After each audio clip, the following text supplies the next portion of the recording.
What we do as a company, which I think a lot of our competition doesn't do, is we give every home that we work in a lifetime labor material warranty. Not just for the workmanship, but for the fact that we are doing an installation that we cannot see. If you do happen to come across something down the road that, hey, that foam wasn't in that wall where it should have been, there was something blocking it, the fiberglass might have got bunched up and it didn't let the foam in and around it, we'll come out there for no cost to the customer and spray foam that completely filled, because you've got a remodel situation where we can actually go there and do it 100% and not have any guesswork. But that's where our lifetime warranty comes in, and that's why we want the customer to know that, everything comes with risk reward. At the end of the day, an injection foam job will get you improved, possibly up to 95% efficiency on that wall. If you can get there versus where you were maybe at 50, it's still worth the effort to put the product in the house.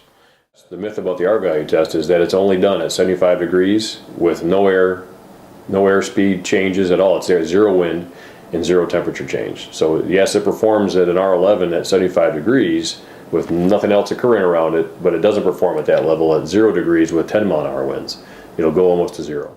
The good thing about fiberglass, if there is a good thing, is it's easy to understand. You can go down to Home Depot, you can go to your local big box store and buy as many bags and as many rolls of fiberglass as you want to buy. The inherent problems with fiberglass is actually the selling points we like to make why foam is so much better than that product. Ultimately, fiberglass is what we use for our furnace filters. Fiberglass is what we use for lots of products that actually let air pass through them. And at the end of the day, because fiberglass, whether it's insulation in your wall or furnace filter, is going to let air pass through it, it ultimately reduces its performance level when you get into extreme weather conditions like winter weather or even the hot summer weather we'll experience, pretty much anywhere in the globe. So if you've got a product that lets air pass through it, and as that air passes through it, it reduces the R value performance of that product. Even though you put an R11 fiberglass bat in your wall, that's at 75 degrees with no air pressure differences, no temperature differences. When you actually get a 20-mile-an-hour wind and it's 10 degrees outside, that R value performance of fiberglass goes almost to zero.